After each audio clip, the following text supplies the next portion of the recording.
नमस्कार प्रिय छात्रों, आप वीडियो का अगला भाग देख रहे हैं। तो इसमें आप ये देख ही रहे हैं कि जो शब्द दिए गए हैं वो फल की तरह वाले शब्द हैं। तो एक बार इनका अर्थ देखते हैं। धनम, धन, नगरम, नगर। अब आपको पता है कि आपको क्या करना है कि जितने भी शब्द है, अव्यय है, धातु है, इनको अर्थ सहित आप अच्छी तरह याद कर ले। इनकी जो विभक्ति है उसको आप याद कर ले। ऐसे धीरे धीरे अभ्यास हो जाएगा। आसनम, आसन, अध्ययनम, अध्ययन, पढ़ना, ज्ञानम, ज्ञान, कार्यम, कार्य, ओदनम, चावल, वर्षम, वर्ष, दिनम, दिन, खाद, खाना। ये धातु आ गई। धाव, दौड़ना, क्रीड, खेलना, चल, चलना।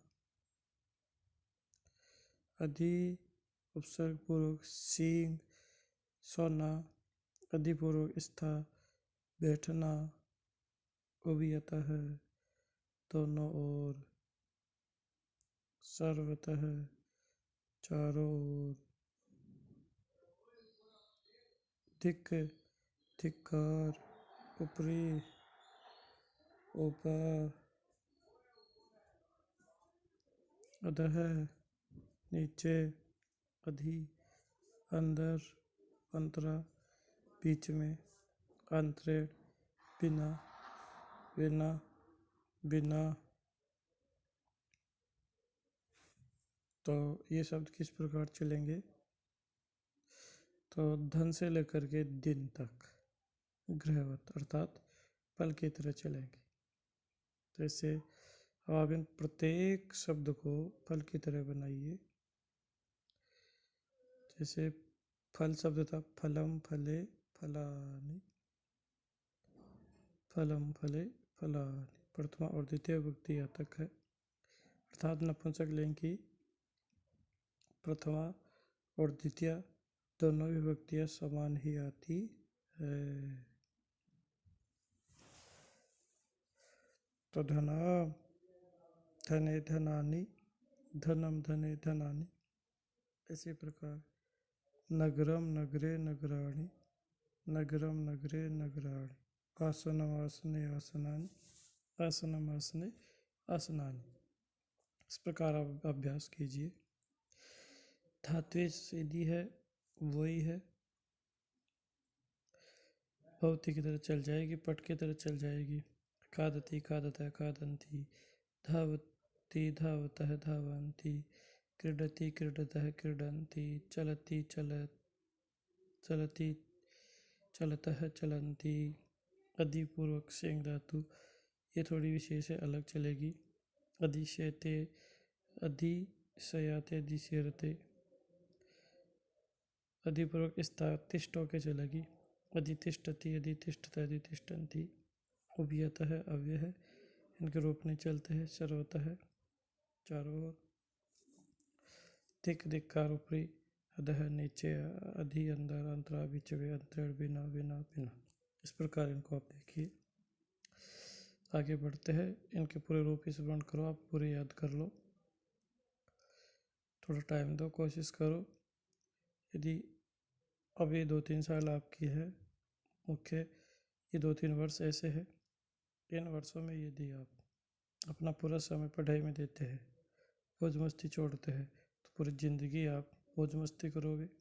और अब यदि आप मौज मस्ती करोगे तो पूरी ज़िंदगी आपको आगे चलकर परेशान होना पड़ेगा। इसीलिए मौज मस्ती छोड़ करके आप पढ़ाई में ध्यान दीजिए और समझने का प्रयास कीजिए। आगे नियम एक आपको दिखा रखा है, स्क्रीन पे आपको दिखाई दे रहा है। ये नियम देखो क्या कह रहा है। कि जिस शब्द में र, री और श होता है तो उसमें न के स्थान पे क्या हो जाता है, न हो जाता है। अर्थात जैसे नगर था नगर, तो क्या बनेगा, नगरम, नगरे, नगराणी। यहाँ पे न के स्थान पे न हो जाएगा, गृहम, गृहे, गृहाणी। ये ध्यान रख लीजिएगा, याद हो गया होगा। जिस शब्द में र, री और स के बाद यदि न आता है तो न के स्थान पर न हो जाता है। इस प्रकार जैसे पुष्प शब्द है तो पुष्पम पुष्पे पुष्पाणि, कार्यम कार्ये कार्याणि, वर्षम वर्षे वर्षाणि, ये इस प्रकार चलेंगे। और धन में ना तो रह है, ना श है और ना री है, इसलिए न ही रहेगा, इसलिए क्या चलेगा, धनम धने धनानि, फलम फले फलानि। ये विशेष ध्यान रख लीजिए। इसके बाद कुछ नियम है जो आपको बताते हैं और उनके बाद वे अनुवादों वाक्यों का अभ्यास करवाया जाएगा। तो कारक प्रकरण की जो द्वितीय विभक्ति है वो चल रही है, पहले भी बता दिए थे कौन कौन से अवयव के साथ द्वितीय होती है। तो यह आपको स्क्रीन पे, अब आपको ऊपर नहीं देखना, नीचे जो नेम है वही देखने हैं।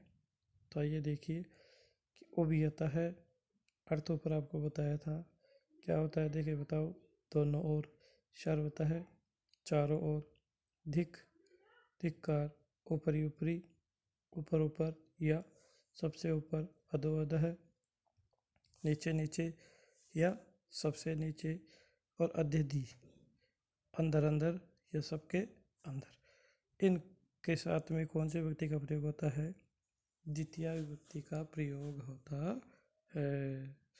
जैसे आपको दिख रहा है, ग्राम उभयतः, काव के दोनों ओर, ग्राम सर्वतः, काव के चारों ओर, धिक् नास्तिकम, नास्तिक को धिक्कार, धिक् नास्तिकम, नास्तिक को धिक्कार, अंतरा अंतरेण युक्ते, अंतरा अंतरेण और विना के साथ द्वितीय होती है। अंतरा का अर्थ ऊपर आपको बता दिया, अंतरा यानी बीच में, अंतरेण यानी बिना, और विना का अर्थ भी बिना ही होता है। जैसे गंगा यमुनाम च अंतरा प्रयागः अस्ति, गंगा और यमुना के बीच में प्रयाग है। तो यहाँ पे अंतरा किसके लिए है, गंगा और यमुना। अब यह गंगा और यमुना के बीच में, तो षष्ठी सप्तमी होनी चाहिए थी, लेकिन अंतरा का प्रयोग करते कौन सी विभक्ति हो जाएगी, द्वितीया। इसीलिए गंगा लता की तरह चल रहा है, गंगाम हो गया, और यमुना भी लता की तरह, तो यमुनाम, इसलिए गंगा यमुनाम च अंतरा प्रयाग है अस्ति, दोनों के बीच में क्या है, प्रयाग है।